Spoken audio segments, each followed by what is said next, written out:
How do you measure success? Is it landing the big deal, reaching a goal, or achieving something that everyone else says matters? If you're anything like me, you've probably realized that success isn't always that simple. Sometimes it doesn't look like what we expect it to, and sometimes it doesn't feel like it at all. In today's episode, we're going to challenge the way we measure success. I'll share some stories, lessons I've learned, and 3 actionable steps that you can use to redefine success in your own life. Stick with me, and you'll leave with a new perspective and the tools to keep moving forward, no matter where you are in your journey. Welcome to The Outdoor Agent, where real estate and the great outdoors meet. I'm Dakota Oshley, a real estate professional from Griffin, Georgia, and I have a passion for tracking down more than just the perfect property. Here, we're going to explore not only the world of real estate, but also dive into a bit of the outdoor life that I enjoy. Whether you're here for real estate insights, a few laughs, or stories from the field, you're in the right place. So let's get into it. Let me start with a story. One that might sound familiar if you've ever set out with high expectations, but ended up learning more than you thought possible. This past hunting season of 2024, I've spent countless hours sitting in the stand, doing everything I was supposed to do, but I only have seen 3 deer. None of them were shooters, and if I based my success of this hunting season solely on taking of game, I'd call this season a failure. But when I step back, I see something different. I've spent quality time in the woods and at camp with friends. I've learned more about tracking game, spotting rubs, scrapes, and trails, and I've deepened my patience and my woodsmanship. Sure, I'd be lying if I said there wasn't moments of frustration, but I realize that success isn't just about the result. It's about the growth, the learning, and the experience. Sometimes success isn't about hitting the target. It's about who you become along the way. The first step to redefining success is changing how we view failure. Most of us see failure as falling short, as proof that we're not good enough, or that something went wrong. But here's the truth. Failure isn't the opposite of success. It's part of the process. Earlier this year, my wife and I were making offers on properties to start our rental business. Deal after deal fell through, and I was frustrated. But a month later, I was laid off from my job. At first, I was scared, but looking back on it, I realized that if we had purchased one of those properties, our savings would have been wiped out to cover the down payments. And had I been laid off, we would be in dire financial situation. God was protecting us even when I couldn't see it. So I want you to think of a recent setback or failure. And I want you to ask yourself, what did this teach me? How did it help me grow? And did it open a door that I didn't expect? That is how we reframe failure. You see, failure doesn't mean that the story is over. It just means that you're learning, growing, and preparing for what's next. The second step is to focus on consistency instead of perfection. We all tend to think that success is about doing everything perfectly or achieving a big result overnight. But that's not how it works. If you've ever read Atomic Habits by James Clear, you'll remember that he says, you do not rise to the level of your goals, you fall to the level of your systems. You see, when I was getting started in my real estate business, I felt like I was shouting into a void. I wasn't seeing immediate results, and it was very discouraging. But I've stuck with it, and I've showed consistency through social media, in-person meetings, even this podcast. And eventually, I got my first listing from a referral. And that would not have happened had I not kept showing up, putting myself out there, and letting everyone I came in contact with know that, hey, this Dakota guy does real estate in Georgia. So, how can you put that into action for yourself? Well, why don't you identify a goal that you're working towards?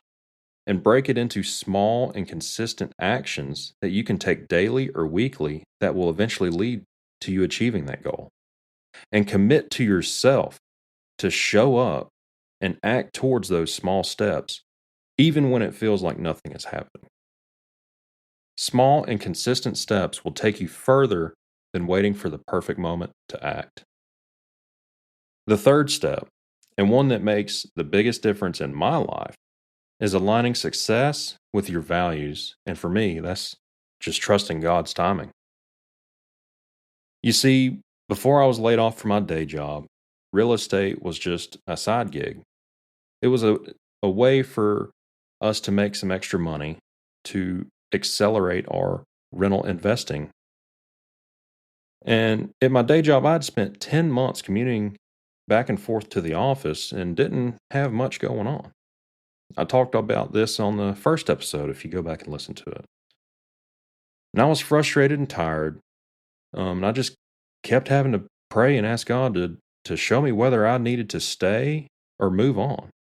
Because in the past, had we gotten slow at work, I would have just went and found another job. But for whatever reason, in this situation, I felt like I needed to stay. So I did.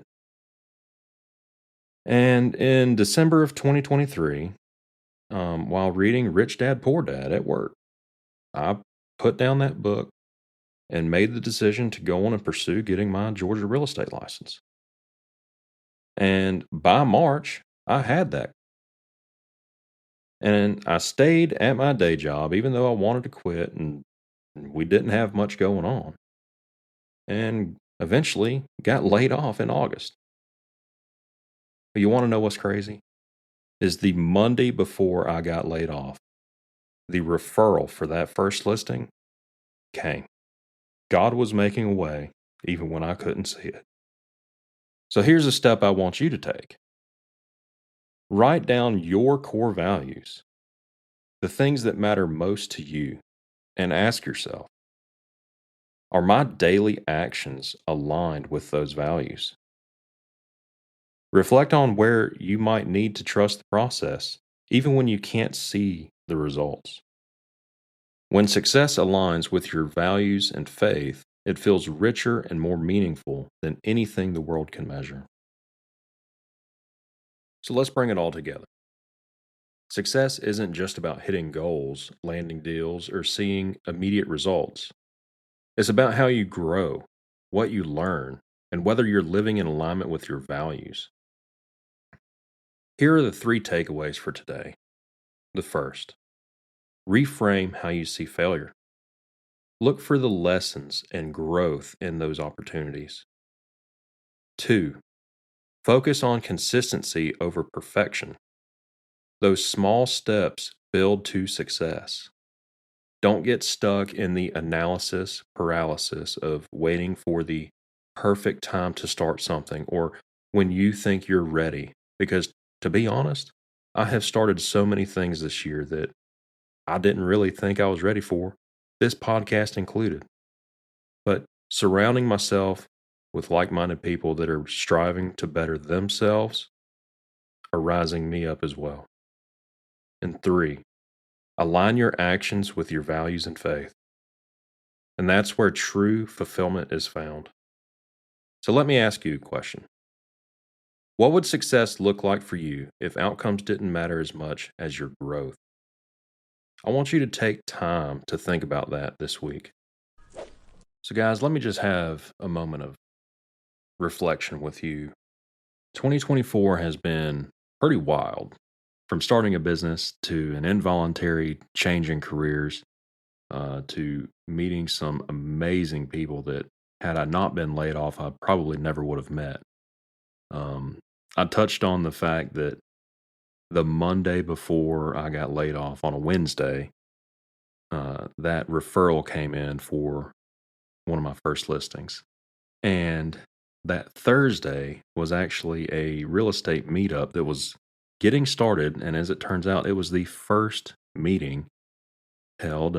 Shout out to TJ McGraw with the Real Estate Collaborative Network in Fayetteville. So had I not been laid off, that Wednesday, I wouldn't have been able to attend that awesome meeting and meet all the amazing folks there that I've met. And thinking back on it, a few months, has gone by. The way that everything has lined up, there's no other way to explain it other than this God at work. So if you're looking to build a business or get into real estate investing, there's a few resources in the Atlanta metro area that I'm going to share, and I'll have links to their websites or Facebook pages in the show notes that I feel have greatly helped me in my journey, as well as being a resource to everyone. And the first, being as I've already mentioned it, is TJ McGraw's Real Estate Collaborative Network that's held in Fayetteville. And that one's more tailored for real estate agents to come together and mastermind and just be in community with like minded professionals. The second is Dealmaker Atlanta, headed up by Eric Vogel and Josh Boyd. And that one is moving in January up by the airport in Atlanta. And the third is Danny Williams, Southside Triple E, that meets in Fayetteville. Those two are both real estate investing meetups.